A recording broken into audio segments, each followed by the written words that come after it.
Hello, everyone, and welcome to Bourbon Bytes Whiskey Reviews with a Gaming Twist. I'm your host, Clifton, and welcome to another Thursday night live stream. I'm very excited for tonight because we have a very special guest coming on to taste through a lineup of 3 bourbons that I've not had yet on the channel. So I'm super excited for that. Thank you all for tuning in to last week's live stream. That was a lot of fun. We tasted through a bunch of different whiskeys that I bought just based on the label alone, not necessarily based on any outside knowledge of the whiskey whatsoever. Turn out to be quite a few surprises. So thank you all for tuning into that. Also, the new podcast episode just dropped this morning, which is my review of the Copperworks Kilt Lifter American Single Malt Whiskey. Really cool whiskey with an awesome story, and it may just end up on my top 10 whiskeys of the year. So check out that wherever you get your podcast, Apple, Spotify, bourbonbytes.com, which is my home for everything on the web. So it was a really fun episode, and yeah, just trying to get out all the reviews I can before the end of the year. As a lot of you guys know, I do my top 10 whiskeys of the year towards the end of the year for every year since 2020. Dang, it's been maybe even before that. I don't even remember. I can only remember a couple years ago. But I will be doing that live stream on January 1st. It will actually be a pre-recorded live stream where I'm going to reveal my top 10 American whiskeys of 2025. So make sure to subscribe, hit the bell button to be notified when that happens. Even though it's going to be pre-recorded, I'm going to be in the chat chatting along with you guys. I'm just now starting on my list. I actually narrowed it down to my top 12 to 13 earlier today. Not quite finalized it, but it's coming up soon. So without further ado, we'll get to that later on. We also have some more guests coming up later this year. But before then, we have a very special guest tonight. If you saw the thumbnail, you saw the title, you know we're talking Bardstown Bourbon Company, including their latest releases of their Origin series, their Discovery Series number 13, and their second Ferrand collaboration. I'm very excited to welcome tonight's guest. Please join me in welcoming Jaz'min Weaver, all the way from Bardstown Bourbon Company. Jazz, welcome. Hi, thank you for having me. Of course. Thank you so much for coming on. This has kind of been a long time coming, but I'm glad we finally were able to connect and make this happen. Yeah, and always good for me to have podcasts, so it makes it look like I'm doing stuff when I'm not traveling.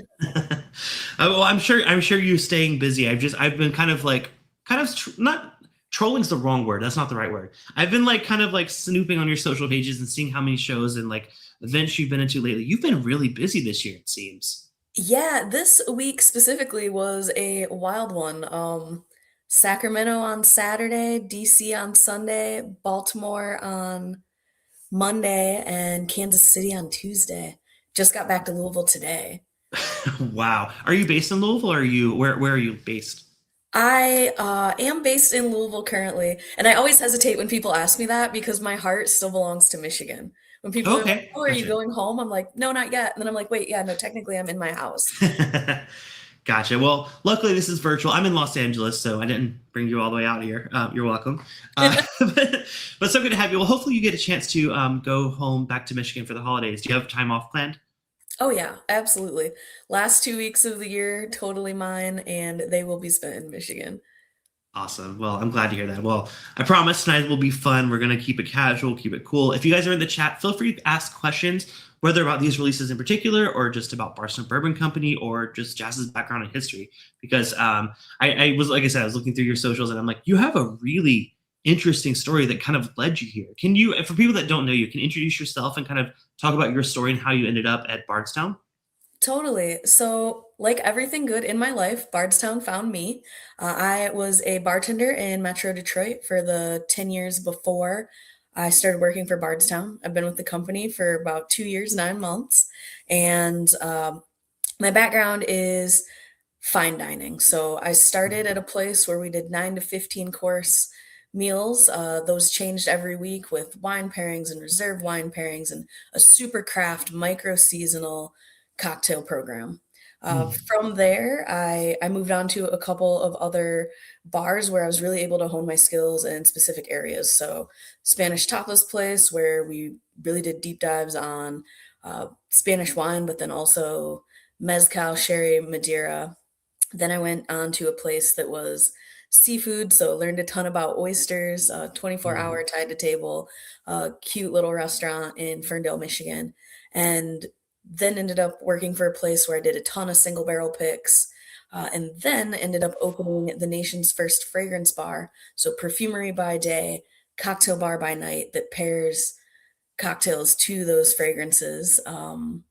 And then ended up at a place called Frame, which was dual concept. So once a month, one side would change with a visiting chef, and then every 4 days, the other side would have with chefs from around the nation.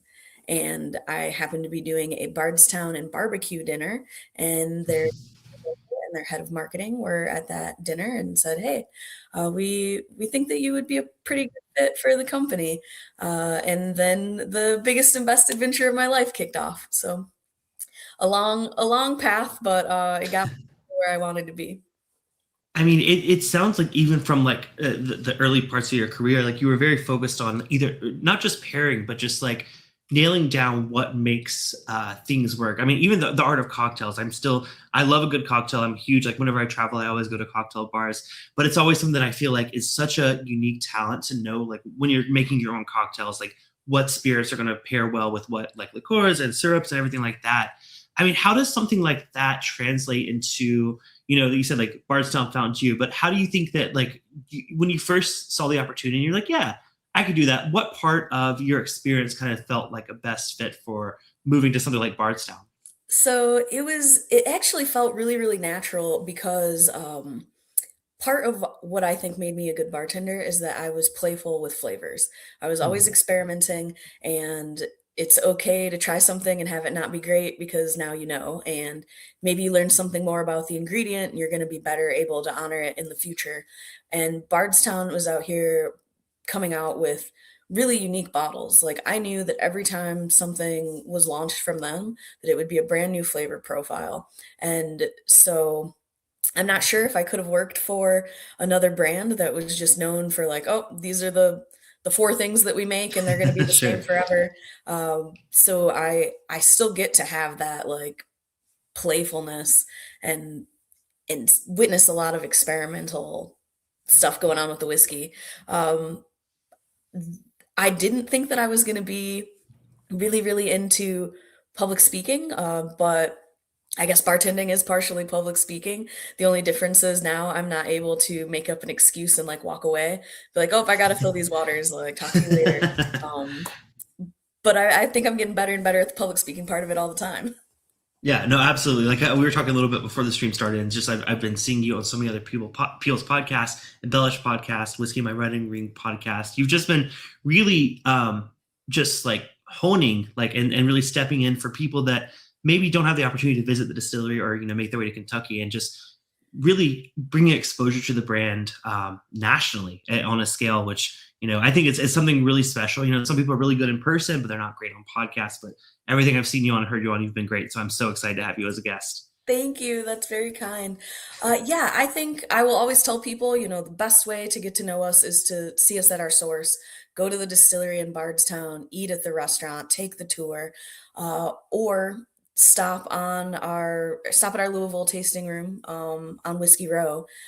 But short of that, hopefully I can bring pieces of the distillery to people, whether it's through a podcast straight into their living room or whether it's in their city through a sensory experience. So I'm doing my best. Definitely. Well, I want to say hello to a few folks here in the chat. Maureen Franchi, I was talking to her earlier today, and she was very excited for this interview. She says, Jaz'min is so much fun. Oh, So thank you. good to see you, Maureen. RIP Shy Guy, welcome to the stream. I saw you on Perry's live stream earlier. So good to have you over here. Taste and Sensibilities here. Tony is here from Chicago. Someone was asking about Michigan. Oh, wait, hold on.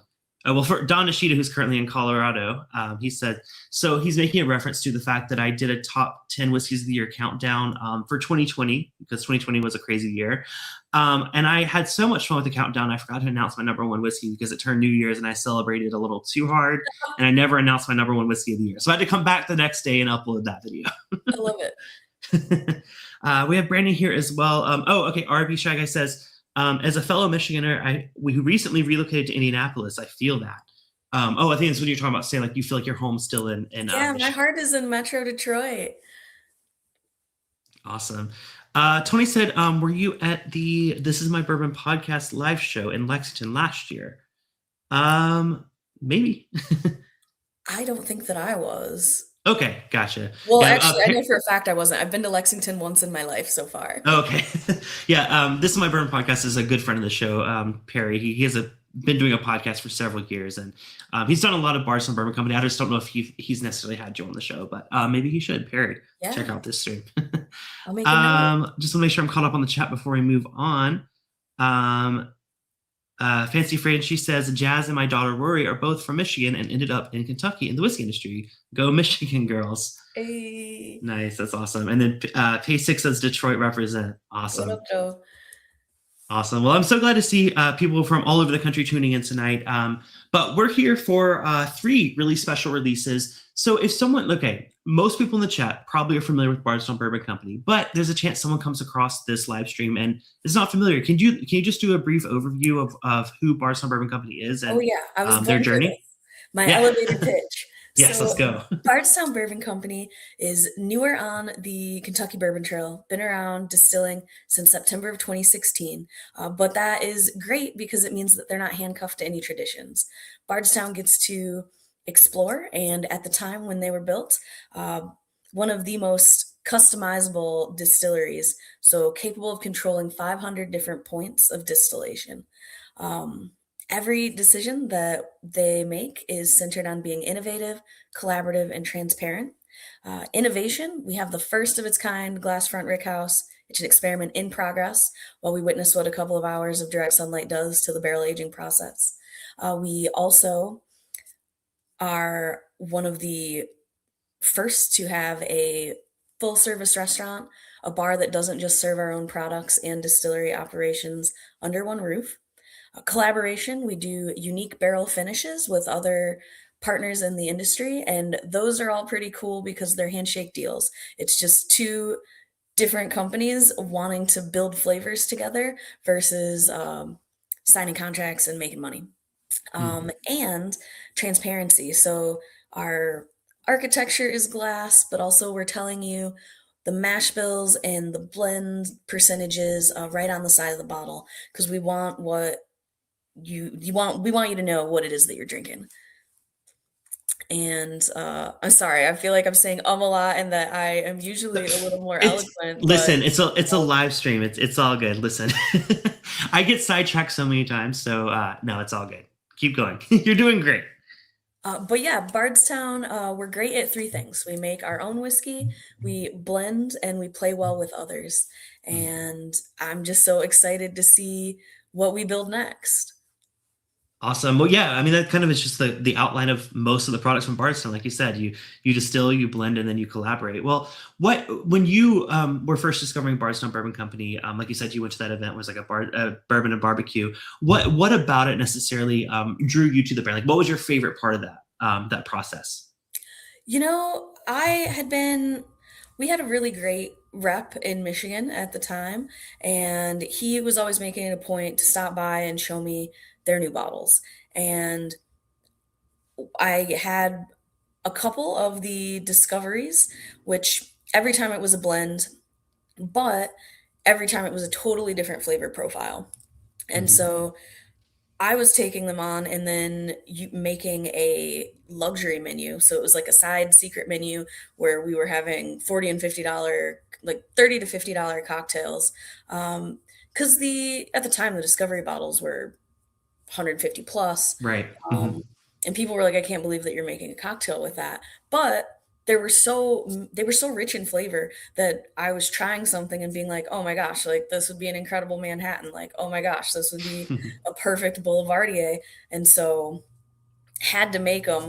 But then the owners of the restaurant were like, okay, you gotta price them so it makes sense.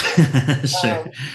And then I'm pretty sure that bourbon and barbecue pairing was the first time that I got to use the Origin series because that launched in January of 2023.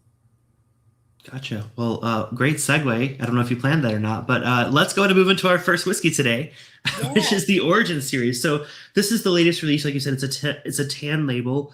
I've here it says it's a 6-year-old Bardstown Bourbon Company spirit. It's a 53% corn, 39% wheated bourbon, and 8% malted barley. Tell us a little bit about this release. So this came out in September of last year. Everything else in the Origin series came out in January of 2023. This is our high wheat, high proof. High wheat, 39%, high proof, 106%. This is a mash bill created by our nope, I'm a liar, our head distiller. So our master distiller is Steve Nally. Our head Hmm. distiller is Nick Smith. So this Okay. is Nick Smith's mash bill. And I think a really delightful addition to our lineup. I love that we have two wheated whiskeys. I like that they're both high proof. Um, and I won't tell you any tasting notes until we get into it together.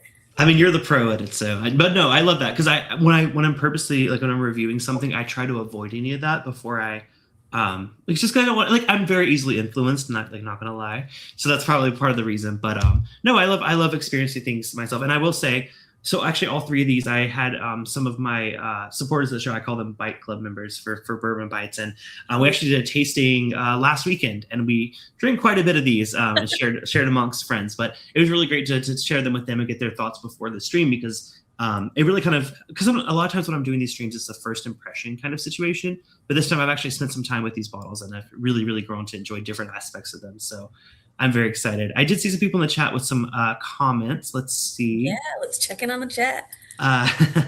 Uh, let's see. Tony was saying, he was back when you were talking to Discovery. He said Discovery number 3 is his favorite. So funny that Discovery 3 would come up because today someone called me and they were like, I just found a Discovery 3 at a liquor barn in Louisville. And I was like, Wow. which one? Like, I'm going to go get that myself. That's awesome. Yeah, Discovery 3. I remember that one made the waves on the internet too. I remember seeing so many people reviewing that one and just saying, or even the first one. I mean, gosh, that it feels like it dates me, but it really wasn't that long ago when the first Discovery series came Yeah. out. But I remember everyone going crazy for that bottle.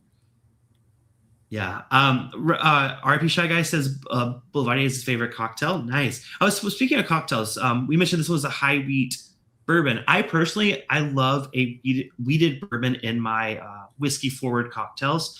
How do you feel about wheated bourbons versus rye bourbons? Like, do you have a preference, or just depending on the situation? Just curious to hear. So I have, in general, always been a rye hater and a wheat lover. Okay. I would almost always use a wheated over a rye on my cocktail menus. That's why these are pretty exciting to me because they're the higher proof.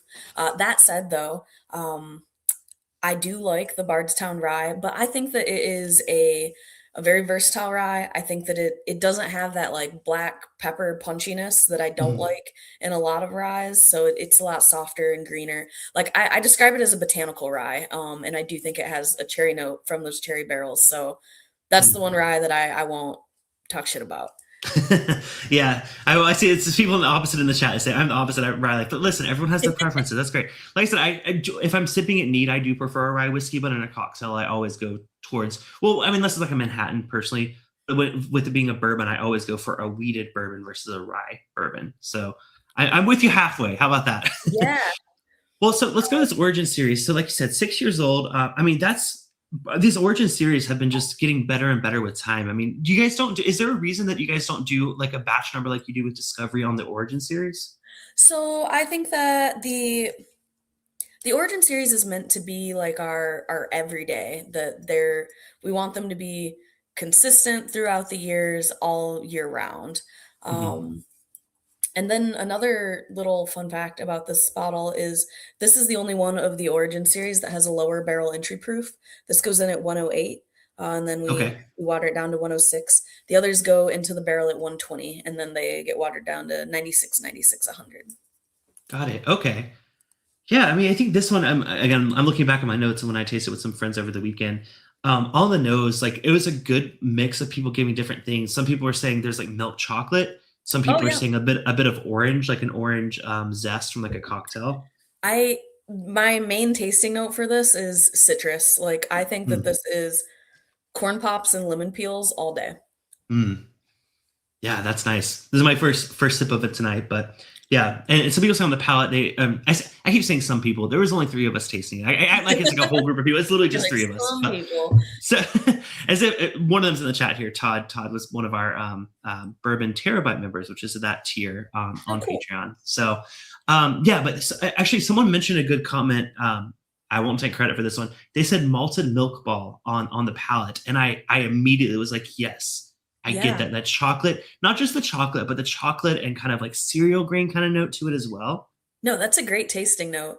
And I'm gonna make a little note of that because maybe I'll use it for like a future sensory item. Yeah, I mean, like I said, you're the pro. Well, tell us what do you get on Origin? Like, what makes this whiskey special for you? Um, I think of it as kind of the light side of wheat. I've Okay. described it this way a couple of times before, but I think that it's bright, and because of the citrus, I think it's a natural, uh, like I think it would be naturally good in like a paper plane. I think Mm, that any cocktail that you'd be using a lot of citrus in, this would just get along like swimmingly. I also get like a little bit of stone fruit, like apricot. Um, mm. but yeah, mainly it's that I'm a sucker for wheat, and I appreciate that it's a higher proof wheat. A lot of the time, um, people find wheat to be very soft, which means that it Right. doesn't stand up necessarily in some of your boozier cocktails, especially if you've got some like very herbaceous amari. But I think that this does. Yeah, I think I've always said that. I won't mention the brand, but there's a brand that I'm like, I like all of their high proof offerings. It's the most common weeded bourbon on the market. Um, I like everything except their standard release because I just feel like it's like 43% ABV. It's soft, but then when you get it at caster and higher proof, that actually was my intro into weeded bourbons, and realized like I actually really like this, even though I typically drink a rye bourbon. Just seeing that early on in my whiskey journey really opened my mind to other weeded bourbons, and I feel like it's still somewhat rare. We don't really see it as often, but seeing it being put out at a high proof just really, I mean, not necessarily say this is like made for cocktails necessarily, but I could see it just, I love a whiskey that can hold itself up in a hot cocktail. I like a Totally. spirit forward cocktail. I don't want it to be 40% ABV where we can't taste the bourbon. So that's awesome. Well, yeah, I think this is a good entry point to the brand for people that have never experienced it. Pricing rise on this one, do you just have like an average? I know it varies depending on So location. I would say like 44-ish. Anytime you see a bottle that says Origin Series, that means a couple of things. It means that it's going to be 6 years old, and it means that it's 100% estate distilled. And Okay. that's a big deal because the one thing that you cannot cheat when it comes to whiskey, I've said this before, is time spent in the oak. So Right. even though we were an idea back in 2014, we started distilling in 2016, there was still always going to be some time before we could release something that was entirely our own. So we really did a deep dive on blending and finishing, and wanted to demonstrate that, like, hey, we know what a good whiskey tastes like. We know how to make and blend a good one. We make purposeful, thoughtful decisions, and that was kind of priming people to trust us for when what we were actually distilling came out. Um, Hmm. so yeah, anytime, like, I know that we have a lot of different series, so I feel like I always like to say, like, if it says Origins on it, it means those things. Just like people ask about, like, what about the Fusion series? Fusion got Right. retired when Origin came out, but it was younger Origins with older sourced whiskey, and that was kind of Gotcha. us being like, ooh, maybe this is what we'll taste like when we're fully mature. And then Sure. once it was mature, we were like, okay, enough of that.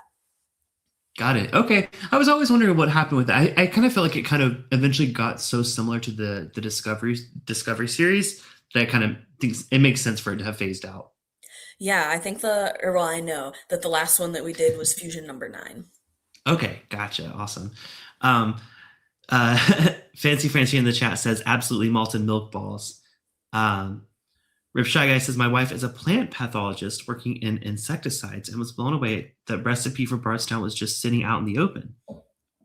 Oh Yeah. wait, oh, okay, So, I don't understand. Can you explain? well, we always have the info on the side. So whether we made it or sourced it, how old it is, what the mash bills are, and if you're ever touring the distillery, if we're we have essentially a big recipe board, and if you go through, you can see like how many pounds of each grain is going into the cooker Oh, for a wow. batch. It's almost like baking a bread. Like you just got the recipe right there. You have to follow it. Um, and the only thing that we're really hiding, if you go to the distillery, there's a little color coded list of all the mash bills that we are making in a week. And sometimes if we've signed an NDA with someone, then there are code names up there. Sure. Um, No, that makes sense. I think that's kind of, I know everyone's always trying to guess like, oh wait, what is that mash bill in that Discovery series? But like there's ways to find out the ones that we can't find out. Otherwise, it's just like it's just good bourbon. Like you don't need to ask yeah, questions. Just enjoy just it for love what it it. is. Just drink it. Doug from Taste and Sensibility says lower entry proof. I never noticed that before on that 39% wheat. Yeah, there are some things that water pulls out of the wood better than alcohol. So we were hoping for a specific mouthfeel by letting the water by like having more water in there, and I think it worked. Awesome.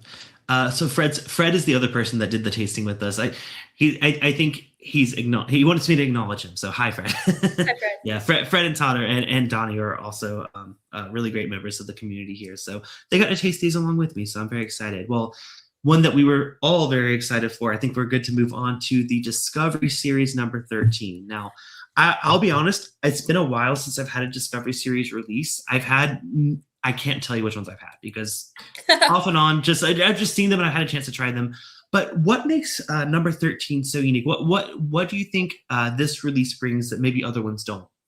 So this one has a couple of pretty cool things about it.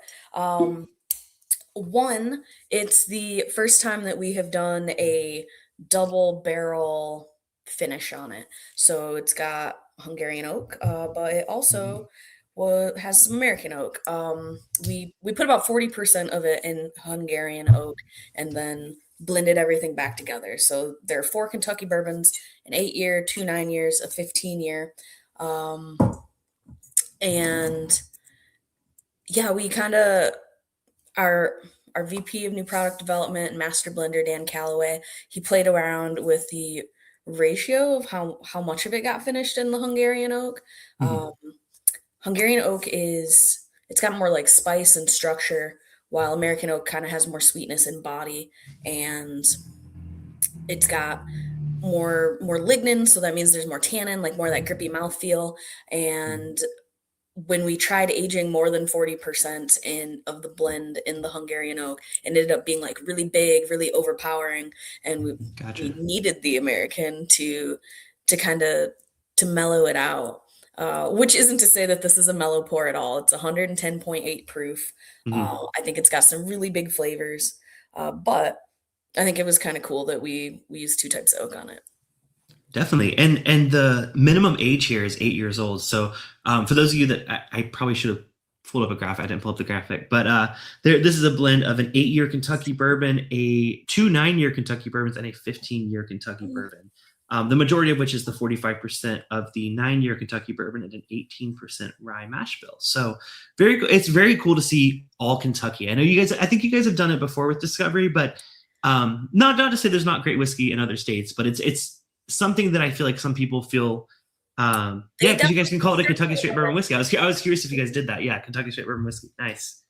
Yeah, the original discoveries, they were all the way from Kentucky, and then as we did a few more, we started branching out further and further, doing getting stuff from Canada, getting stuff from Georgia, Indiana, Tennessee. Mainly, we are just letting flavor lead the way, Mhm. and hunting down like what we think are going to be like really winning blends. Uh, every time we do a discovery, the youngest expression is always at least 6 years old. So Okay. we're on this hunt for things that have a little more depth of character, oak characteristic, darker, bigger notes. Definitely. And well, so here's a question. So obviously the Discovery series is one of the more higher end products you guys do. I think pricing, do you know just rough pricing just out of I sure. think it's between 130 and 150 in most places that you go. Okay, I was thinking right around that range. So perfect. So if someone, let's say that they're not used to, spending that much on whiskey, but they're really curious about, you know, what makes a good whiskey. From your sensory background, how would you describe something like this compared to something like, no, not that there's anything wrong with the Origin series, but like if they're ready to take that leap up to a more premium bourbon, how would you describe the differences there? So I would say that when I think about this, I think about layers of nuance. Not to say that there aren't lots of flavors going on in the Origin series, but everything, all four of the bourbons that were selected for this were picked because they had something that was really going to contribute to the overall blend. So could have been impacting the nose or the texture or the finish. And I just think that when you're building a whiskey that way, when you're really thinking like, okay, how do I get just an A plus in every area? You're going to get something that's bigger and bolder and more complex. Yeah, I think so. I'm looking at my tasting notes, and I didn't leave any of this other than yummy and long finish. So that's all I had to say about this one. I mean, Oh, I see Todd in the chat. He's saying he's still getting the walnut note on the Discovery 13. Yeah, Todd was one. Yeah, Todd tasted that along with us. I did say it's very oak forward. I mean, you can tell that age yeah, that's a well aged bourbon that's being used here. But just really layered and complex is the best way to describe it. It's like I always say this. I've said this a lot on the channel. I love a whiskey that takes me on a journey. I don't want it to be the same note from start to finish. And Discovery 13 is absolutely not that. It's like it starts out, you get that oak punch, but then you just get this really big, bold mouthfeel. And I just, man, it reminds me why I love Discovery series so much. And I don't know why I don't buy it more often because yeah. this is a fantastic release of it. So on the nose, I get like honey oats and bread, Mm, like if you were baking a bread and you drizzled like honey and oats over it. okay. But Hungarian oak is known for its spices. People tend to get a lot of baking spice out of it. So for Mm-hmm. me, I get some nutmeg on this one. Um, and then also probably like some toffee, a little bit of caramel. Uh, but I absolutely agree. Like it does have those like big, like woodsy flavors. Mm-hmm. Like I feel like it's not a flattering tasting note, but like people say it in wine, but almost like forest floor. Yeah, no, yeah, definitely. I either say earthy is kind of like it's hard to say earthy because I feel like people are like what, but sometimes like forest floor is a great way to put it because like it's a difference between that and like mossy and like there's so many Right. different. I'm not the best at nosing notes, and people know that they watch me. But like, yeah, forest floor is one that I have given, so I'm at least familiar with that one. But yes, absolutely. But okay, Um, I will also say give yourself a little bit of credit. Everybody has a better palate than they give themselves credit for. You just don't quite have the vocabulary for it yet. Like I still struggle. Okay, there is a whiskey, and I won't tell you which one, and I always get a distinct baby powder note out of it. And oh, I don't think that it's actually baby powder, but that's the sure, yeah, best yeah. word that I have for it right now. And it's like one of those things where it's like, okay, this isn't quite it, but and I know that one day I'm gonna be at another tasting and someone's gonna be like, oh, this tastes like blah blah blah. And I'll be like, the word that's been eluding me for 15 years. And now I'm curious. Now maybe we'll get an answer from her for later on. I will say so. Wait till I'm in my third pour. When you said baby powder, it actually kind of reminded me of so a note that I get that's really weird on I'm not the biggest Four Roses fan. I always get like a sweet tart, kind of like a powdery, sugary Oh, note okay, yeah. on Four Roses. And when you said baby powder, I'm like, maybe she means Four Roses, but maybe not. Is it not Four Roses? It's not. Okay. I thought I would guess. I'd go for a guess at least. if Yeah. if you So had guessed right, I would have told you. okay. Appreciate it. Yeah. So I think everyone like you said, like everyone has people are always when I'm introducing bourbon to people, they're like, oh, I don't, I mean, it kind of echoes what you just said. They're like, oh, I don't know what to say about this. I'm like, there's no wrong answers when it comes to your Right. personal experience. It's based on what you've eaten, what you've tried throughout your life. So if you have a really unique nose or a unique note, it's not wrong. It's just how you experience it. That's how I say to people like, Absolutely. And I think that that's so important to mention. Like, it depends on what you've encountered. There are times when people are like, "Oh yeah, I get marzipan on this." Like, I know what marzipan is. I've never had it. So like it's not I'm like, "Yeah, sure, maybe it's there." And my so Bardstown is owned by Lofted Spirits. There are two distilleries in their stable, Bardstown being one of them. Green River is our sister Hmm. distillery. My counterpart for Green River, Karen Wells, their national brand ambassador, she grew up around like tobacco farms. So Okay. the smell of not an already dried tobacco, but like a fresh tobacco Right. as it's drying is Hmm. a scent or a flavor and a fragrance she's able to like pick up really easily. But I've only ever been around like cigars after they're dried. Sure. So it's something where she's like, no, there's a sweetness to it. And it's like I'm waiting for my chance to like smell a wet tobacco leaf so I can finally like understand what she's talking about. Yeah, I do actually. That's a note that I give a lot. I grew up in South Carolina, so tobacco farms were like pretty. Not that I mean, not that it was like our dominant thing, but there were a lot of that. So I give that note a lot on my channel as I say tobacco. I don't mean like a cigarette, like it's not like a burnt cigarette. It's just more of like the raw the leaf itself. So yeah. So Right. I didn't ever really think of it as something that like a lot of people haven't experienced that, and that's a good point. Maybe I should stop saying tobacco. Everyone's going to think I'm just talking about like cigarette smoke, and they're going to be like, "What the hell?" Um, Maybe. yes, Fred, I have tried Armagnac and I like it. Oh, he's already. Of course, Fred always brings that up. Oh. So do you get that same force floor note on Army? It sounds like Fred does too.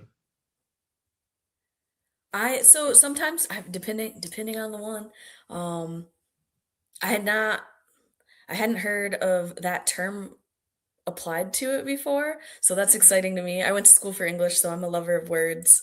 Oh, Um, awesome. I've only heard it because they've said it. It's not a oh, word that I use in my nice. vocabulary. Shy Guy says, I once had a Woodford Reserve double oak barrel pick that tasted like green apple Jolly Rancher. Wife confirmed the same flavor. Huh. Interesting. You know I what? so there is place called Proof on Main. It's inside the 21C Hotel in Louisville.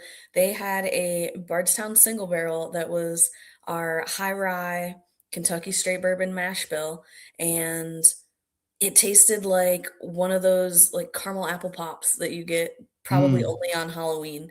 Oh And yeah.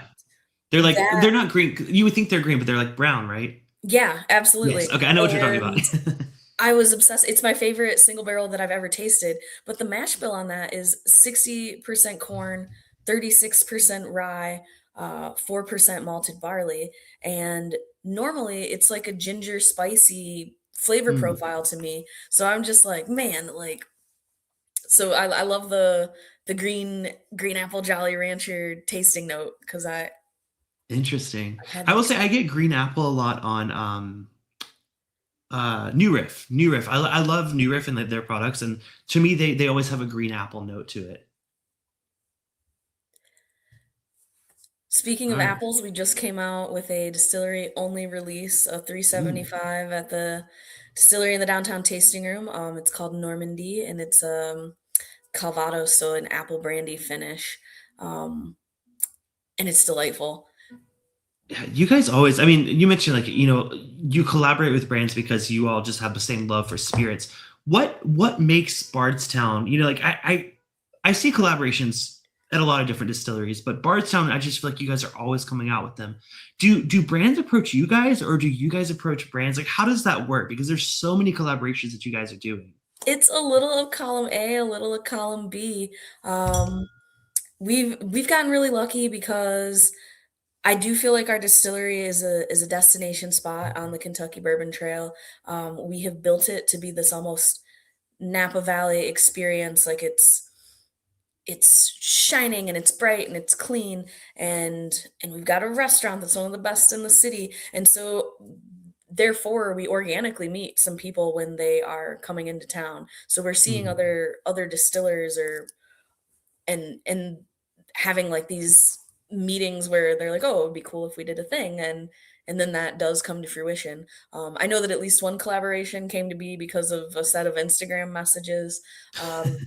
I also know that every now and then somebody's just like, it would be cool. Like, what if we just like kind of reached out and saw if they were into it, and frequently they are. So we've been getting lucky. That's awesome. Well, speaking of which, it sounds like Doug just is pouring his Bardstown Bourbon Company Amroot. I think that's an Indian whiskey, right? Yeah, that it was the first time actually in whiskey history that American whiskey had been finished in Indian single malt casks. And that was actually that was a crazy week. I remember going down to New Orleans to launch Amrut in Louisiana, and earlier that week, my entire apartment had burnt down, and Oh I no. ended up having like an outfit that matched the bottle, and so I got all these pictures of me looking like professional in my burgundy with the Amrut, um, and that feels like 1,000 years ago. Like my whole life is a blur. Well, I feel like you just skipped over the fact you said your apartment burned down. What the, Yeah, in a so just like was it like a the forest fire? Like first tell the you first can't year just glaze over that fact. You gotta tell that story. the first year that I was with Bardstown, I had a little apartment, and I had been, like, pretty heavily traveling. Um, Actually, no, it was my I was going into my 2nd year, pretty heavily traveling. I'd been on the road for 19 days, and I came back, and I was like, "Okay, there's so much that's gonna happen this week. It's gonna be our first ever House of Bardstown. We're gonna have a big media night. We are, Bourbon Classic is happening, and there's going to be a cocktail competition, and then I'm going to go to New Orleans for the launch of Amrut, and then it's going to be my birthday. Um, Wow. and I was like, I'm going to do my laundry and get ready for the week. And instead, I fell asleep on the couch, and then I woke up to the smell of smoke, and then the entire apartment building burnt to the ground that morning. 100% loss for everybody, but everybody got out. Um, And it wasn't because of your laundry, right? no, it was Okay, I just want to make sure something your that washing happened on machine one of the didn't top floors, explode or something. I don't know. and yeah, it was a Oh, crazy experience because I spent one day moping, and then I was like, "Well, there's work to do," and then, went out and bought myself a suit and went and did all those events.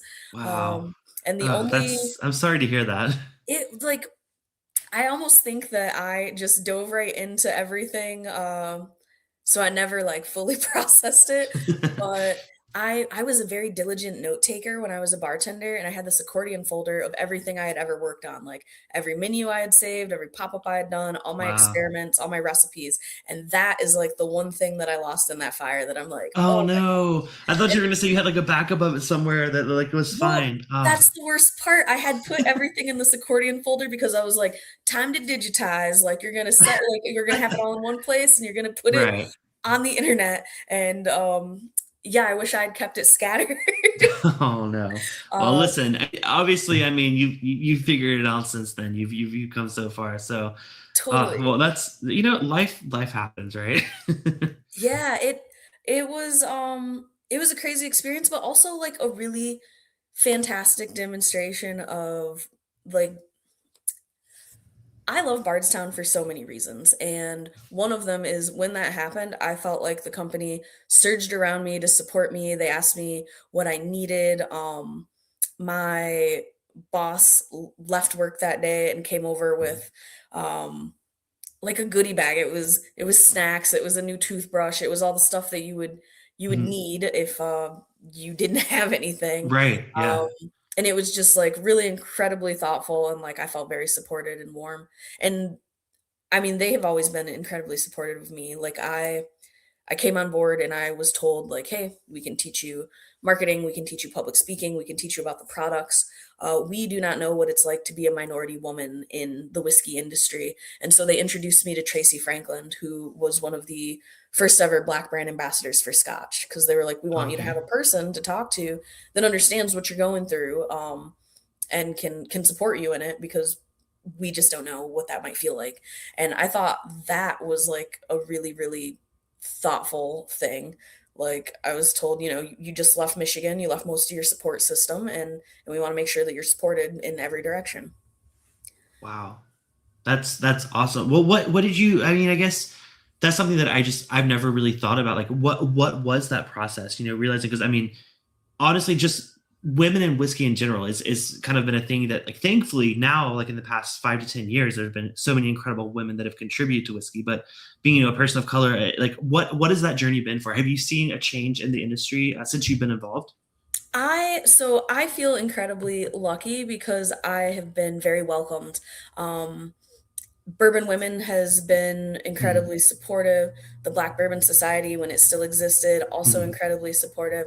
I feel like everywhere I go, I find a lot of love, and it's not that I wasn't expecting it, but I do think that that whiskey is a traditionally male space, and no one has ever made me feel like I didn't belong or like I didn't have a seat at the table. So I think that always improvements can be made, but Sure. that rapidly it is becoming incredibly diverse. Yay, Um, progress. I had the Black Bourbon Society on the channel, but like you said, back when they were existing, and I've always been a supporter of finding, not that I don't love our, master distillers that have been for generations, but I love finding new faces and new people in the industry. And I think, when I had the opportunity to interview you, I'm like, yes, like I want to see more young people, more diverse people like on the channel, and I just like highlighting and bringing it up because I feel like you said, it is still a very male dominated space. And I think, this industry could use some diversity, whether it be across the board, just across the board. So Totally. Okay, I am an Archer fan, and why was Amr introduced to New Orleans? Each state has its own launch, so I just happened to be there for the one in Louisiana. you're And doing such a better job at me about keeping up with the comments. oh, I do want to mention, so yeah, actually I went to Lexington in end of October, or no, sorry, November, man, this past 3 months have flown by for me. I was in Lexington, and we did take a day trip to Louisville, and we did visit the Whiskey Row shop for Bardstown. Yes, we did. oh, nice. And my first time, actually, I've only been to Kentucky twice. The most recent time was that time. And then before that was back in 2019. I think the Bardstown Bourbon Company, you guys had just opened a facility, because I went towards the beginning of the opening. There was a restaurant there. You guys had you didn't have a full whiskey bar at the time, but you had a back room that had all the vintage bottles available. We I we definitely do sampled from some of those. we do have an incredible vintage library, and it's one of my favorite places at the distillery. It's in a back hallway, a really gorgeous little room. But we try to celebrate whiskey as a category. So Mhm. um, everything that's in there is, I think, someone that we really respect, or that has done something cool in the industry, or bottles that are things that you can't get anymore. Like, Mhm. if they're like, whether it's because they've changed locations or they're using different rick houses, there's so many variables where you just can't make it taste like it did Oh, 50 or definitely. 100 years ago. So I think that that's like a cool living library, since all the pours are available to drink. I love that. I wish there was more of that just across the country. There's a bar. So I'm originally from South Carolina, but near Charlotte, North Carolina, and there's a whiskey bar there that does have vintage pours, but that's something you don't see every day. The only other place I've ever seen that was Bardstown Bourbon Company. So I will say I did have a chance to try a birth year bottle, like a whiskey that was Oh, released cool. at Bardstown Bourbon Company. It wasn't that anything that special. It was just like a Yeah, no but name that's brand that doesn't that's exist neat. anymore, but it was Um, still really cool though. you got to check out Jack Rose in Washington, Checkers. D.C. I have heard, you know what? I have a good friends, Chris and Lil. They're based in Australia, and they talk up Jack Rose all the time. Every time they come to the U.S., they stop by Jack Rose, and they make a trip specifically to Washington D.C. just to go to Jack Rose. Yeah, put it on the bucket list. You got to go. It's incredible in there. Absolutely. Emily says women are so important to whiskey and spirits. Hell yes, I agree, 100%. I also agree, and I think that women tend to have stronger senses of smell, so I agree. they're I've actually always heard that, and I think that's why I say I'm really awful at nosing notes. So that's why I defer to you. No, I've always heard that. And I think even like the women that I've been around with drinking whiskey with, I mean, they'll say a note. I'm like, absolutely. Like, why didn't I not get that? So I agree. Fancy Frenchie says their vintage library is amazing. We've experienced a few pours from there. Nice. All right. Well, um, I don't want to run out of time before. Oh, go. You were gonna say something. totally. Sorry. Well, our favorite non-whiskey spirit, I love gin and I love Amari. I Oh, love nice. My favorite Amaro is Maletti. But my second favorite is probably shucks, maybe Braulio. That is a category I'm not very familiar with. I do love gin. My husband loves gin, so I'm around gin all the time. So that's kind of his go-to. I do love gin though. You know what's funny is I had a whiskey that I reviewed on my podcast this week. That if you would have told me I was nosing a gin, I would have believed you. It was actually the Copper Works. They're out of Seattle. They do Okay. American single malt. They don't do bourbon, but they do American single malt. And they have a new one called Kilt Lifter, and Mhm. it's a collaboration with a beer brand out of Seattle. And that nose is like pine and juniper. I was like, are they tricking me? Did they put this in the wrong sample bottle? But that was the most whiskey like gin I've ever, or most gin like whiskey I've ever had. All right. Well, Okay. let's go on to our third one. So this one, so you guys have done a Ferrand collaboration before. This is the second one that's come out. I think the original was in a black label, if I remember Uh, correctly. yes. So the original was a blend of a 7 and 11 year Kentucky bourbon. It was 110 proof, and it rested in the barrels for 8 months. This one, a blend of three Kentucky bourbons, 9, 11, and 12 years, and then a 6 year Bardstown rye, rested for 15 months and 111.8 proof. So I'm glad that you mentioned that we did one before. Anytime, even if we are partnering a second time, the flavors that are going into it totally different, and Mhm. the way that it's built is totally different. So spending more time, more of a blend. This one having rye in it. So I think if you try them side by side, they're very different. But And I that's what I was going to ask you about that 95.5 rye. You guys have it 6 years old. I don't think I've ever had Bardstown rye before. I love a 95.5 rye.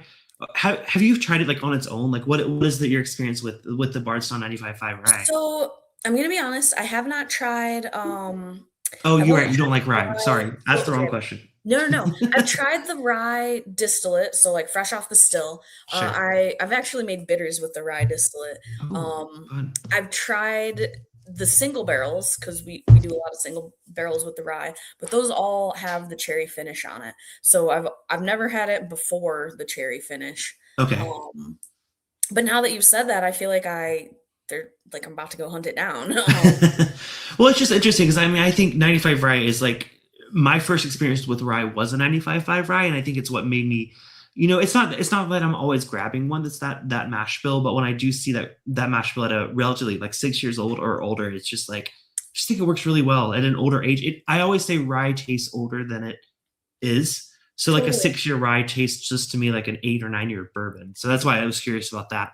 Yeah, so I mean, 95.5 is a popular rye mash bill. Mhm. You'll find it all over the place. Green River has a 95.5 rye. Mm. I did have Green River for the first time actually. It was their oh shoot, I forget which one it was. Shoot. I don't I'm not remember. I'm sorry. sure. But like I did have it for the first time and I really enjoyed it. It was just a single bottle that I had. It was a foolproof. Was it just called a foolproof? Green Yeah, I River was say, I bet it foolproof? was the foolproof. Okay. Yeah, yeah. I love that bottle. Actually, yeah. Yay. It was but I know you guys do like a lot of Green River does a lot of weeded bourbons as well, right? Yeah, they've got a weeded, they've got one of the interesting things about Green River is that their classic bourbon and their weeded bourbon, they're mirror recipes. The only difference is one of them is 21% rye and one of them is 21% wheat. So it's Oh, gotcha. Okay. basically one of the only times that you'll be able to like try something side by side and be like, okay, this is what a mash bill does. Exactly.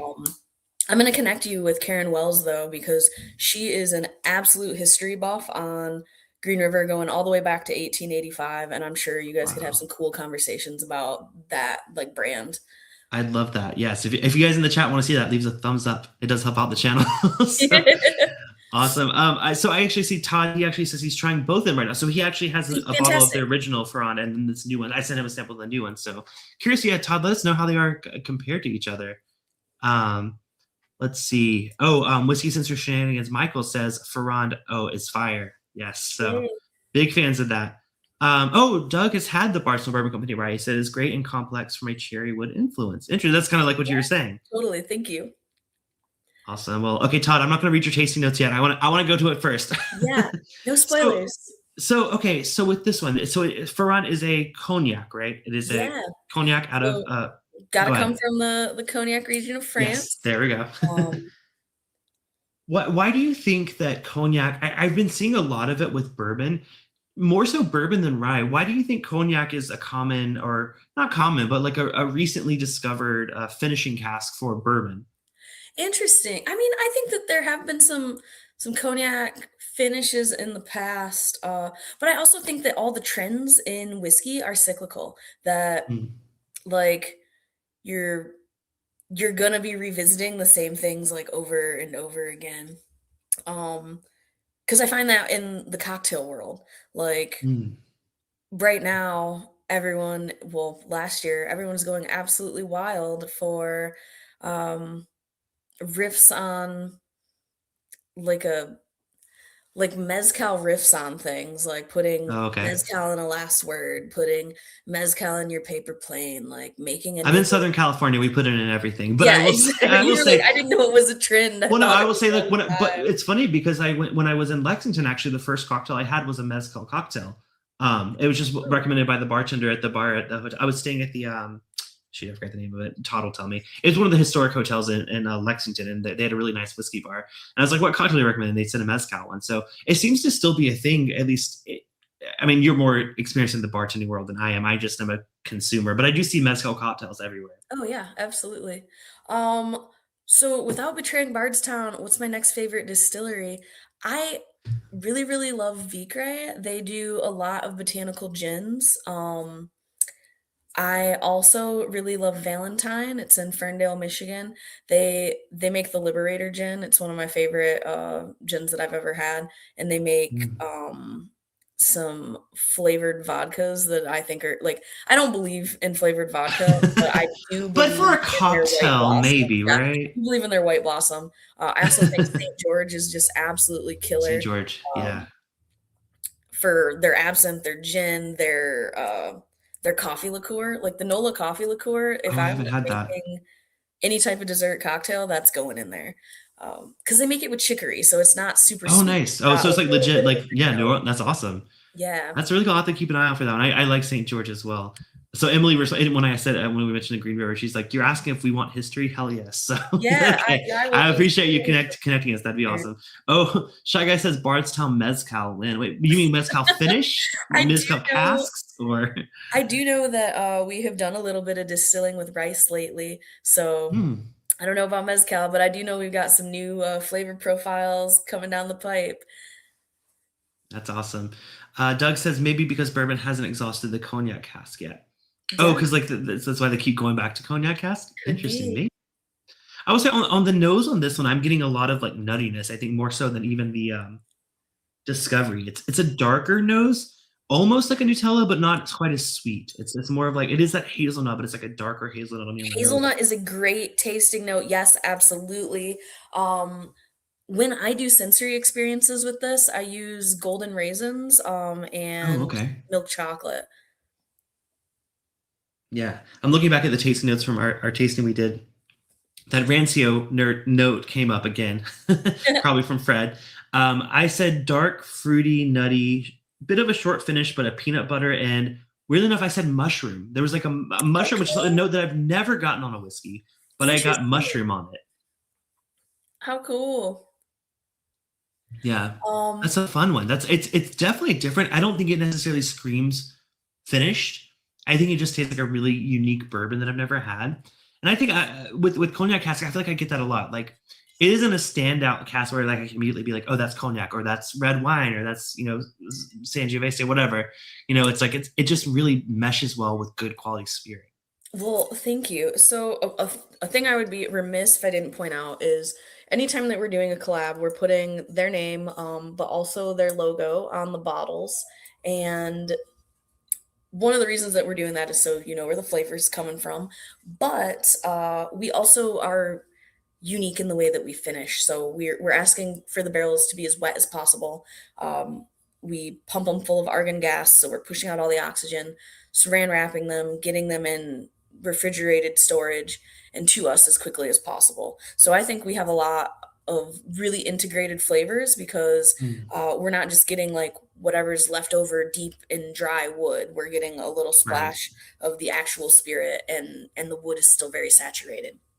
That's yeah. I think it's interesting just hearing how because like there's so many different ways that it's done. Sometimes places will like split up the staves, and then you get the dried out staves, and it's like you can kind of get those influences, but getting wet cask and things like that, I think makes a huge difference from what I've heard. And okay, just because I have to assume that you're also into to gaming because of Yes, the description of your podcast and the game yes, and everything else. good guess. What have you been playing lately? What's funny is so I've been doing a lot of like online multiplayer games with some of my members of my community. Yeah. There's this game called Peak where it's like you're collaborating with a bunch of friends and you're trying to climb a mountain. It's so silly and it's so ridiculous, but when you get drunk with a few friends and you play it, you have the best time. I've been doing that one, and there's another game called RV There Yet, where you're driving an RV. It's the same thing. You have like your group of Okay. friends. You're drunk. You're like building bridges and stuff. It's so fun. So I've been doing a lot of casual games lately. Nice. Yeah, I've not been really hardcore into a lot of like story driven games, but I know like there's so many popular ones now. What about you? So I was gonna ask you this at the end of the stream, but I'll ask it now. What have you been playing? I've been trying to play Path of Titans because I'm a sucker for Oh, dinosaurs, and I am okay, just yeah. absolutely struggling to find food for my baby dinosaur. Oh And I'm like, no, if I I talked had about it, that one then on my. like, ugh, I mentioned the release of that on. Yeah, when that game was announced, I talked about it on my podcast, but I actually haven't seen anything since it's come out. So it sounds like it's hard, right? maybe there's just a learning curve, but I have been Gotcha. struggling. And then I started. So I've waited my whole life for Vampire the Masquerade Bloodlines 2 to come out. I really, Oh, really loved the first one, and this the second one. It's so based on tabletop role play, World of okay. Darkness. Okay, I'm not familiar with that Vampire game. game. The original came out. It was super buggy, but like very beloved and really really fun to play. Like even though the graphics aren't fantastic at this point, I will replay that game any moment. So I was thrilled that the sequel, after having been postponed for years and years and years, came out, and it's just not what I want it to be, but I will finish it. Um, Gotcha. Shy Guy says, "OMG, what a throwback!" yeah, I I've know. been getting really into 4K lately. That's And awesome. then I recently started playing South of Midnight. So Mm-hmm. a little deep South fantasy adventure game. But in my heart, I always want to be playing Team Fortress 2, and it's just that the servers are never full. Uh, you are much more of a gamer than I am. I will say, I always feel kind of guilty because like when I came up with the gaming part of Bourbon Bytes, it was like I was more of a casual gamer and I still am. And then I feel bad because my husband is very much a gamer. So I always tell him like, can you stream on Twitch for me and pretend you're me so you can like play some games? He's Yeah, super into it. But I will say like the tabletop games, I did a Dungeons and Dragons campaign with some friends on YouTube a while back. Yeah, we called it Dungeons and Drams because we were drinking whiskey oh, along with it, nice. and it was so much fun. That was my first time ever doing a D&D campaign, and ever since then I've been really wanting to get back into that. So I need to find me a new group of people to do that with because man, So I just had never done that as a kid. Like you hear about it, but you never get a chance to do it. But like even as an adult, it was so much fun just role playing. it's absolutely, role playing is absolutely a blast. And I've never played actual Dungeons and Dragons, but I have played mostly World of Darkness, like Okay, tabletop role plays, so vampire themes, werewolf themes, Call of Cthulhu, so your character's descending into madness. But I'm a I love really it. great game master, and one of my fantasies is to do a series of pop-ups where um, we go to like a barcade or like a bar that also has board games, Yeah. and I'm like, okay, like game with your ambassador, and then we just do like a one evening only one shot while drinking Bardstown.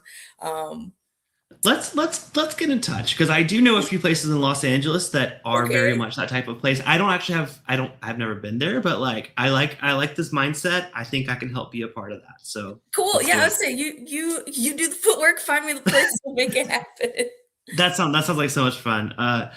Doug said Cliffy had a whole career as a D&D player with other whiskey doers. Yeah, it was a bunch of other whiskey channels actually. So there were a lot of Oh, people that's from cool. across the channels. It was so much fun. I don't know if you know Jason from the Mash and Drum. He's one of the bigger channels here on YouTube. Yeah, yeah, yeah. He was one of the characters in it. It was so much fun. So yeah, I do miss doing that. But that's so cool to hear, man. That someone said you'd belong right on our Discord server. We do have a Discord server if you're ever interested in joining, where we talk, we hang out, we game, we do all that stuff. People watching the stream, I'll drop the link there, and then Jazz, you're going to join us as well. Cool. Also, I guess so it feels silly to say out loud. I'm Harlequin underscore girl on Steam. So if you're ever trying to play Overwatch or Team Fortress 2 Hold on, I have or Steam open right now. Hold on, let me add you. How do I add friends? Add friend. Okay, what was your username? it was Harlequin underscore girl. I've had it since college, and it was actually based on the Panic at the Disco song, not Harley Quinn. But I Oh, also I was gonna love say Harley. You said Harlequin. So yeah, Harlequin like underscore girl. my spelling is not. I'm googling it. Harlequin. Okay, there we go. Not that hard. But yeah, Oh, if I'm not on the road, I do love to game, so we maybe just started something here. that's awesome. Well, we do have a Discord server. I'll send you a link to it after the stream as well. Just if you want to join us and come say hello. It'd be great to have you there. Yeah, All no, right, that would be super fun. yeah, back to the back to the whiskey. Well, we Yeah, went on a my tangent, bad. but I I love it. I took us love off. it. Yeah, no, I don't want to keep you because I know, like it's late over there. So, Oh, so this one, I'm an what else? insomniac, baby. You got me. Yeah, so this one was a ton of fun. I mean, I think the Discovery 13 is still my favorite. That's just like when I tried this lineup, I'm like, that is just quality bourbon. It justifies the price point. It actually, like I said, I'm putting together a list of my top whiskeys of the year, and that Discovery 13 may have a place on it. Not guaranteed, but like I've been ranking my like top 15 of the year, and it's on my top 15. So I'm trying to narrow it down to my top 10. Yay. Well, So thank you very much. I'm very excited. Okay, well, I do have just a couple more questions. You skipped to my Yeah, end lay with the 'em on question me. about gaming. Let me go back. Okay, so I want to kind of go back to your experience with sensory. Like you said, you had the opened America's first fragrance bar. Which, first of all, tell us about that. You said they were like a fragrance bar during the day and a cocktail bar at night. Tell us Yeah, about that. so the bar is called Castalia. It's actually closing at the end of this month after 7 years, but the fragrances will still be around. Those are called sfumato fragrances. And it all came to be because a man named Kevin Peterson was a combustion engineer for automotives and decided he wanted to become a perfumer. And then he was trying to Hmm. figure out, how do you make somebody sit with your fragrances? Like, even if you have a brick and mortar store, like, people will smell them and then they leave. So he Hmm. figured, okay, how long does it take to drink a cocktail? If you have somebody sit down and interact with a scent for that long, maybe they'll be drawn to it. And Hmm. so he built this incredibly thoughtful concept where perfumery by day, and so at nighttime, like, benches fold out from the walls, the displays fold into the walls, and the menu changes every season, but the fragrances remain the same. So they're 8 all natural fragrances, and some of them are like culinary based, like Mocha Okay. Valentino is very chocolate heavy. Gravitas is almost like a spiced orange grove. Um, and then I learned an incredible amount there. So that 2/3 of anything that you're tasting is what you're smelling. Hmm. Um, and really kind of honing in on the fact that, like, you could smell and taste something and then smell something else and return to that same thing, and it would present totally differently on your palate. And that became really fun, like playing, like I get to bend your senses, like I get to decide Hmm. how this drink lands on your palate. um and yeah, it was I'm almost tongue tied with how great of a learning experience it was. But he also has a couple of cocktail books out. Well, he's working on a second cocktail book right now, but he has a book called Cocktail Theory. Sorry, it eluded me for a second. No, no, that's Oh, interesting. Yeah, that's like a layer that I just never even thought of. Just focusing on the scent because I think, like you said, you smell before you taste. I mean, I think one of the questions I had actually kind of relates to that. It's like, is there a certain? This is something that I've thought about a lot lately. Like how sometimes you have like a smell and like it reminds you something from your childhood. Like yes, that's a thing, right? Like as you being a sensory absolutely. expert, can you tell like why that So happens? Like what causes that? I'm not totally sure why, but one of the things that Kevin had taught me is that scent is that through line in your history, where it is so closely connected to memories. And actually, like, a cool thing that he did with his wife is he built a fragrance that they both smelled before they walked down the aisle on their wedding day, and then Oh they wow. re-smell it on their anniversary, and that Oh, helps them, that's like, that's adorable. really I love remember that. the day. And I don't know what it is, but yeah, there are definitely just those, like, moments where it's like, you smell something, it absolutely transports you. Yeah, it must just be tied with just memory, and it's just I've never been able to explain it. And whenever it happens to me, it's just like a flash. It's like I Oh, get yeah. like just a flash of like a memory, and I'm like, and it's all based on smell. So like that's something that I've just never really explored very much. Just fragrance in general. So that's really interesting. Yeah, it was a cool angle to look at cocktail building through, especially because, to begin, I was just always thinking about like how does the spirit pair with the food? Hmm. Moving into that, it was like, okay, how does flavor pair to fragrance? And then going to frame, um, because we were redecorating and we were kind of resetting the scene for every new dinner and every new chef. It was like, okay, so how is atmosphere playing into the experience that you're having? And that includes the playlist and that includes the lighting and not just Oh, right. the brightness, but also the color. There are so many variables and elements to like how are you really experiencing what you're tasting. And so I feel really lucky that I've gotten to explore those avenues, and I cannot wait to find new ways to apply them to whiskey. I have some ideas for like new experiences in 2026 that I'm building out, but not ready to talk about yet. Okay. Well, a couple comments came in. Doug says everyone has seen whiskey reviews where they say, "I don't want to taste it, I just want to smell it all day." Oh, I can attest. There are certain whiskeys that I'm just like, I want a candle of this exact smell. Like sometimes it's so beautiful of a nose. Fancy Frenchy says, "Smell is such a huge part of what and how we taste things. Memory of scent can influence what you taste. Smell oranges but never taste them can evoke the memory regardless of not having it." Absolutely. Then of course Michael comes up with the science perspective because the olfactory nerve dumps in your brain near the memory centers in your Amygdala. amygdala.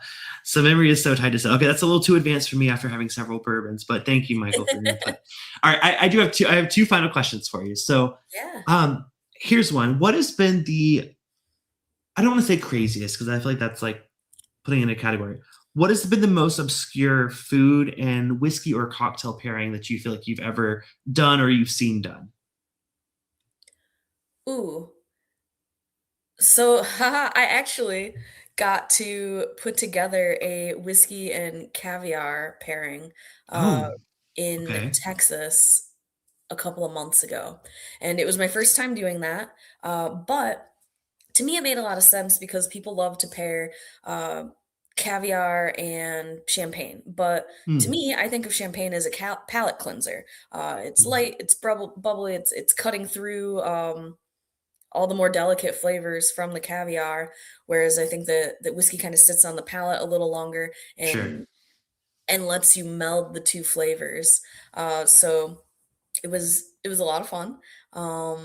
And when I think of okay, a long, long time ago, um, I had a it was a duck tongue dumpling wrapped in a nasturtium, and a nasturtium is like it's an edible flower that the Hmm. leaves look like little lily pads, but they taste super peppery. Oh, Um, interesting. Okay. and I Wow. had that with some rye whiskey, and it was like, I wanna say back in 2014, and it is a combination that I still think about that I know I'm just never gonna encounter again. Yeah, that sounds like yeah. Unless you're in like some really, I mean, like you said, but you've like worked with some really high end like chefs and like you said, like 15 course Yeah. menus. That's I can't imagine how expensive that'd be in Los Angeles. I can, I can imagine in Yeah, Michigan astounding, too. I'm sure. Oh, Adam mentioned he said like yeah. So a couple years ago we did a Scotch wine and cheese pairing event where we found a bunch of different scotches that were all finished in different wine casks, and then we bought each of those wines that the Scotch was finished in. So we Oh, tasted the wine and we tasted the Scotch, and then we had a cheese sommelier, I guess you call them, that paired each wine with the cheese. It was such a fun I experience. bet that would be delightful. Yes, it was crazy. It was definitely something beyond like my skill level, but I will say I enjoyed the hell out of it. All right, I do have one last question. Okay, so as we talked about, Bardstown does all these collaborations. Do you have a dream collaboration that you would like, not necessarily would like to see done at Bardstown, just in the world of whiskey? What is a collaboration that you think hasn't been done, but you think would just be a fantastic pairing of whether it's a different spirit, whether it's a different probably spirit, I don't know, free range. What would be your dream Okay, collaboration? so that's a good one, and I'm gonna stall for a second by saying, we did one of my dream collaborations. We did a Bardstown finished in, Amaro Nonino barrels, Okay. and that was so delicious, but also just not a lot of it ever existed, so gone instantly. Uh, but ooh, Man, I don't know. I'm gonna be honest. I feel like if I could come up with that dream pairing, then I would be the new master blender. Right. Uh, You don't want to give away your secrets. yeah, well, I mean, I would love to see more Amari finishes. I Mm. think that like bittersweet Italian liqueurs, they're so complex, they're so interesting, and I'll never be mad at the combination of my two loves. Um, How do you, okay, follow up question. For someone that's never really gotten to like Amari's and things like that, like how do you recommend someone gets into it? Do you think they should just try it on its own first or in a cocktail that they know they yeah, like? I Like would what's say your recommendation? I would say try it on its own and figure out where on the spectrum you fall because there are like lighter, sweeter ones like Maletti, which is like rose, caramel, saffron notes, and then there are things like Fernet, which are Mhm. dark Right. and bitterish. I have Uh, that's one of the few that I have had. yeah, and so I feel like figuring out which end of the spectrum you're on helps you like kind of hone in. Um, and I'm trying to think of like if I had any to recommend, be like, hey, go out and find this one immediately. Yeah, Uh, for like a beginner, for like someone that is curious, because I will say like I do appreciate it. There's certain ones like I prefer a little bit more of the citrus element than the extreme bitter. Like the if it's too bitter, I can't get behind it unless it's in a cocktail. But I do like okay. I'm not opposed to them. Like I'm very new to them. How about that? I'd say if you've never had Maletti, go find that one. Okay. That's my number one favorite, and Okay. that with soda water and like a splash of lime Hmm. is like that's my summertime sipper. I I was probably drink 100 of those a year. Yeah, my friend bought me something that was trying to get me into it, and he actually just said the same soda water and lime is the best way to drink. Not that one, but it was a different, it was a craft one from where he was based at. Oh So yeah. I do love that flavor combination. Yeah, Shy Guy says I love the Amaro Nonino, but so pricey. Oh, Tony actually has the Amaro Bardstown. He said it's Oh, that's one cool. of his 42 expressions of Bardstown Well, Bourbon. You thank have you a for super keeping fan me in the in chat. mind. Oh, that's Um, awesome. Another Well, Amaro that I would say, like, try to find is a Amaro Lucano. oh no, okay. That's another one that's, like, I think incredibly tasty. Gotcha. Okay, I'm gonna go back to the stream next time I'm in the liquor store and find out Yeah. which ones because I definitely want to explore that because I know it's such a I love finding new categories of spirits. Like I said, first it was bourbon, then I expanded to Scotch, then I got into American single malts, gins. Like I'm slowly expanding my. uh I don't want to expand my library because it's very expensive, but I'll keep my library to whiskey. But when I go out to a bar, I love trying a new spirit. So that's gonna So be on my list. the other reason that I love Amari and having them on your back bar is that you can do 1,000 riffs on Manhattans with them. Like most of the time, It's people are true. like, "Okay, Black Manhattan, you use a Verna." Totally, but any Amaro, when paired with the right whiskey, makes a ton of sense. I think that Braulio gets along really well with our rye. Like, I think it's got some like dark green notes, whereas our rye has like light green notes, and then the two of them together make a delicious baby. Um, and yeah, like if you get the Amaro Lucano, makes a really, really nice Manhattan with the high wheat that we tried tonight. Oh, So nice. Okay. Well, that sounds like how I'm going to probably use my lab because I do still have quite a bit of that one. I'm excited to do it in a cocktail. Like I said, the whole time I was trying it, I was like, this would be just fantastic in a cocktail. yay. Awesome. Well, Jazz, I know I don't want to keep you too long, but thank you so much. This has been so much fun. You are welcome back anytime. If there's any new products you guys have coming out that you're excited about, you want to share with us, please let me know. Please have someone reach out. I would love to have you back on the channel to talk about more. Like I said, huge fan of Bardstown here, and these expressions are no exception. It's just really incredible whiskey. I Well, know you said that you don't want to tease like what's next because there's a lot in the works. If you were to give one note to someone that's like, what can we expect from Bardstown Bourbon Company in the next 1 to 2 years? Do you have any idea? so um, there will certainly be more 375 distillery only finished releases. Okay. I know that for a fact. We have a couple of collabs coming out next year. One of them, bartenders are going to go crazy for. One of them, I think, is going to satisfy Scotch fans. Ooh. And Discovery 14 will be coming out right around the Kentucky Bourbon Festival. So September ish of next year. And Gotcha. that's all I can tell you. I mean, that's enough of a tease. That gets me excited. Before we go, Jay Wendell said, I just bought the Discovery 13 today. Excited to try it this weekend. Nice, Hey, thank nice. you. Thank you for your support. And yeah, actually, I'll see about getting you some the other three origins sent to you, and then we can travel down that path too. Absolutely, anytime. Well, and where can people find you? I know Bardstown Bourbon Company, but where can people find you on the web if people are Ooh, curious to follow your journeys? great question. You can find me at jazz.distilled on Instagram. So JAZ period distilled. They keep me on the road about 230 days out of the year. Wow. My schedule is built by invitation, so I'm always happy to be where I'm at and excited to share about it if you want to see what I'm up to. Ah, that's awesome. Well, I can't wait to have you back on. Those of you that are Bite Club members, we will be doing our after party hangout on Discord. Jazz, you're welcome to join us. I know you said you're a night owl. We do a bit of a hangout on Discord, just like with a few members of our community. No pressure. Again, I know it's late, but if you want to, I'll send you the link to it just in case you want to Yeah, drop in. send But me the link. okay, I'll send you the link. Just hang on after I end the stream. Just hang on just a bit, and I'll get that info over to you. But thank you everyone so much for watching. This has been a lot of fun. Next week we have another special guest joining us from a Colorado distillery that I've never had on the channel before, and I'm very very excited.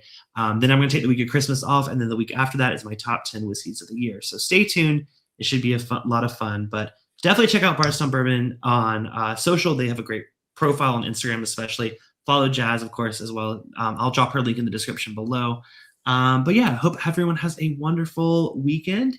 And if you have any questions, feel free to send them my way. I'll forward them on to the Bardstown Bourbon Company's team and see if we can get some answers for you. But Absolutely. I'm very, very excited for what's next. So thank you again, Jazz. Oh, thank you for your hospitality, guys. Of course. Cheers, everyone. I'll see you guys next week. Bye.